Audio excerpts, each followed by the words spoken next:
Hey guys, I'm Mark from Posh of Sport and welcome to week 12 of the Premier League review. We're back after the international break and promise to never leave me again. But if you are new to this series, what we do is we take a look at the Premier League results from the past weekend, we take a look at the Premier League table, and we finish off by looking at the Premier League top goal scorers. So here is a list of the Premier League results from the past weekend, along with their timestamps in the video. If you want to go to a specific game, just go to the time next to the fixture to skip out all the other trough, but without further ado, let's get into our first match. We start off with a London derby. It was Tottenham versus West Ham. Spurs were in control in the first 20 minutes of the match, but against the run of play, it was West Ham who opened the scoring. It came when Dimitri Payet played in a corner and Mikel Antonio was there to add to his tally for the season with a header past Hugo Lloris. But in the 51st minute, Tottenham would equalise the scoring, and it was the man who was making his Premier League debut, Harry Winks, who got the goal. He was in the right place at the right time when Vincent Janssen's effort parried into the path of the 20-year-old and he slotted the ball into the net. But Tottenham's joy wouldn't be long-lived, as in the 67th minute they would give away a penalty when Vincent Janssen basically grapples Winston Reid to the floor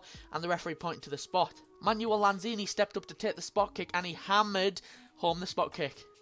Do you get the pun? Hammers, because West Ham's nickname is the Hammers. I'm funny, me, like. But Tottenham would equalise yet again in the 88th minute, and it was Harry Kane who added another goal against the London side. It came when Son Heung-min gets away from the defenders and sends in a low cross that Randolph can only push into the path of Kane, and he is there to poke home. And how about this for a stat? In his last 16 games against London opposition, Harry Kane has scored 16 goals. And if you can't work out the average goals per game, you need to finish school. And would you bloody believe it, in the 90th minute West Ham gave away a penalty when Havard Nordvik clipped the heels of Son Heung-min and the referee pointed to the spot. It was Harry Kane who stepped up and smashed the ball into the net, and he added to the stat that I just mentioned, now having 17 goals in 16 games against London sides. It got even worse for West Ham when Winston Reid got himself sent off after sending Harry Kane to the ground, and he only came back from suspension in this game, and now he's gone again. What are you doing? And that's how the game would end. I know I've had my criticisms of Tottenham this season, but bloody hell, this was a good finish. They showed determination to get back into this game, and I'd say deservedly came away with all the points. And West Ham are now only 1 point above the relegation zone. And we'll move on to West Brom versus Burnley. It didn't take long for one of these teams to open the scoring, and it was West Brom who scored in 4 minutes. It came following shoddy defending from Burnley when Dean Marney nearly converted a James Morrison cross into his own goal, and Matt Phillips was there to fire the ball into the roof of the net from 6 yards out. And the man who put the cross in, James Morrison, was the man who got West Brom's second goal. It came when Morrison collected the ball from Solomon Rondon, and Morrison is given all the time in the world to run towards the edge of the box and strikes a low shot into the corner of the net. West Brom would have the game won in the first half as they went 3-0 up in the 36th minute when Darren Fletcher put the ball in the net. It came when James Morrison again has space on the right hand side of the pitch. He gives it to Matt Phillips, who dinks in the cross for Darren Fletcher to finish it from close range at the back post. West Brom would put the game beyond any doubt in the 63rd minute when their big striker Solomon Rondon got himself a goal. It came when Neom gives the ball to the striker before he turns his man and fires the ball low into the net. And that's how the game would end. This was West Brom's biggest win since 2014, and guess who that was against? You're damn right, Burnley. But this result keeps West Brom 9th in the table, and Burnley are down to 12th following another bad away day. They've only taken 1 point from a maximum of 15 away from home this season. And we'll move on to Sunderland versus Hull. After claiming their first win before the international break, Sunderland looked to continue where they left off when they took on fellow strugglers Hull in a 3 o'clock kickoff on Saturday. And Sunderland were able to take the lead in the 34th minute, and it was Jermaine Defoe who bagged his 150th Premier League goal. It came when a long ball forward was flicked on by Duncan Watmore, and that left Defoe with a chance. He flicked it past 2 defenders and then fired it low underneath the keeper into the back of the net. And Sunderland would double their lead in the 62nd minute, and it was Victor Anishabi who got the goal. It came when Sunderland fullback Patrick Van Arnholt cut in from the left wing and picked out Anishabi, who cut inside his man and put it past the keeper to make it 2. And Sunderland would put the game to bed in the 82nd minute when Victor Anishabi got his second and Sunderland's third. It came when the scorer of the first goal, Jermaine Defoe, picked out the big man. He controlled it, beat his man and smashed the ball into the roof of the net. After scoring 3 goals and guaranteeing their second win in as many games, it was a stupid decision when Sunderland player Papi Gilly Bodji butchered that, got himself sent off. It came when he went in late on Bowen and the referee gives him his second yellow and he headed for an early bath. But that is how the game would end, Sunderland continuing their form from before the international break. And what a day for Jermaine Defoe, bagging his 150th Premier League goal. And with the help of that goal, this result lifted Sunderland from the bottom of the table. And we move on to Crystal Palace versus Manchester City. After Yaya Touré's agent finally apologised, Touré was back in the City starting 11 for the first time in 3 months. And he made a huge statement when he put his side 1-0 up in the 39th minute. It came when Touré and Nolito exchanged passes before Yaya smashes the ball past Wayne Hennessy via deflection. Goes down as Touré's goal though, as it was on target. But Crystal Palace would equalise in the 66th minute following a quick counter-attack. It came when Sergio Aguero's shot is saved at one end before Palace break when Wilfried Zaha gives it to Connor Wickham, who goes past Zabaleta before putting it past Claudio Bravo. But Manchester City would retake the lead, and it was the same man who got there first when Yaya Touré put them ahead. It came when Kevin De Bruyne drilled a low cross into the box and Yaya Touré was there to put the ball in the net. Horrible defending from Crystal Palace. It was a low corner, you've got to be getting to low corners. And that is how the game would end. What a feeling it must have been for Yaya to finally be back in the team and to get 2 goals on your game back. That's a statement made to Pep. Crystal Palace did well to get themselves a goal following a momentary lapse from City, but City did well to retake the lead and take all 3 points. And we move on to Watford versus Leicester. Well, it didn't take long for this game to liven up. 33 seconds into the match, Watford took the lead. Came when Danny Drinkwater gave the ball away in the midfield, and that allowed Roberto Pereira to sprint down the left-hand side. His cross is flicked on by Troy Deeney to Etienne Capuy, who volleys it beautifully into the net. This was a banger of a volley.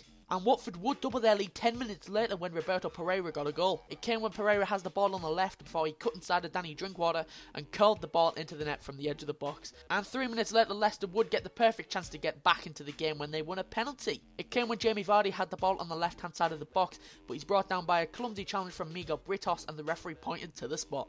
Riyad Mahrez stepped up to take the spot kick and he smashed the ball into the roof of the net and put Leicester back into the game. And surprisingly, that is how the game would end. All 3 goals came within the first 15 minutes, and after that, the game kind of died a bit. Watford scored their fastest ever Premier League goal in just 33 seconds, but Watford get another win to their steady form, and Leicester are still struggling in their title defending season. And we move on to Middlesbrough versus Chelsea. In the first half, this was the worst we've seen Chelsea since they changed to the 3-4-3 formation that has brought them success in the past few weeks. As Middlesbrough had the better of Chelsea, Middlesbrough couldn't find the target, but Chelsea could barely get a touch of the ball in the first 20 minutes. But in the 41st minute, Chelsea would take the lead, and it was Diego Costa who got his 10th goal of the season. It came when a Chelsea corner is whipped into the box from Eden Hazard and Middlesbrough tried to clear it. It goes up instead of out, and when the ball falls back down, it's Costa who was there to stab home on the volley. And that's how the game would end. A pretty dead game if I'm honest. Chelsea probably should have won by 2 or 3, but Middlesbrough did well to stop them from adding to the scoreline. And this win took Chelsea to the top of the table for this weekend. Spoilers for later on. And we move on to Stoke versus Bournemouth. Stoke were finding it hard to keep the ball in the first 25 minutes in the match, and Bournemouth deservedly took the lead when Nathan Ake headed the ball home. Just a quick point, I have no idea how to pronounce Nathan's last name. Is it Ake or Aki? I'm just going to call him Nathan, alright? The goal came when Junior Stanislas' cross is headed on by Nathan under no pressure from the Stoke defence, and he easily heads home from the penalty spot. Stoke would have the perfect chance to equalise 3 minutes into the second half when Bojan was brought down in the area by Simon Francis. Bojan stepped up to take the penalty, but he hit it too hard and the ball smacked the crossbar, and Bournemouth were lucky to get away with it. And that's how the game would end. You could argue that Stoke should have equalised in the final parts of the game, as they had Bournemouth on the rocks and they couldn't get out of their own half, but Bournemouth picked up the points nonetheless. And we move on to Arsenal versus Manchester United. This game took until the second half to get going, and the first bit of action we're talking about came in the 68th minute when Manchester United took the lead through Juan Mata. It came when Ander Herrera had the ball on the right hand side. He picks out Juan Mata with a nice pass, and the Spaniard is able to convert from the edge of the box and make it 1-0. But Arsenal would equalise late into the game when super sub Olivier Giroud scored in the 89th minute. It came when Alex Oxlade-Chamberlain played a beautiful cross into the box and Olivier Giroud converts with his head. And that is how the game would end. This was Manchester United's 3rd home draw in a row, something that hasn't happened since 1992. This result also continues Arsenal's unbeaten streak this season, as they haven't lost since the opening game of the season when they lost 4-3 to Liverpool in a brilliant match. And we move on to Everton versus Swansea. This match was pretty dead in the first half, apart from a few chances here and there, but nothing special. But in the 41st minute, Swansea had the perfect chance to take the lead when they were given a penalty following a foul on Gylfi Sigurdsson from Phil Jagielka. The Iceland international stepped up to take the penalty and he put it in the top right corner as he sent Martin Stekelenburg left, and Swansea took the lead just before the break. It looked like Swansea were going to pick up all 3 points, but in the 89th minute, Everton ripped down those plans when Seamus Coleman put the ball past Lucas Fabianski with a header. And that is how the game would end. Goodison Park was ringing with boos at the final whistle, and understandably so. Swansea was so close to getting the win, and Everton were quite lucky to scrape a point from this, but nonetheless the points were shared in this one. And finally we've got Southampton versus Liverpool. Do I have to talk about this match? I feel like I was robbed at gunpoint. Liverpool all over Southampton in this match. We couldn't finish our dinner. Sadio Mane, Roberto Firmino were the people that came closest to scoring, but I blame the international break, alright? We seemed to lack the fluentness that we had before the break, but Southampton were tight at the back, and Virgil van Dijk, man, he is a tank, isn't he? Both teams came away from the point. Even though I am a bit biased, you have to admit Liverpool did deserve all 3 of these points. So that's all the fixtures I've got for you this week. Before we go, let's have a look at the Premier League table and top goal scorers.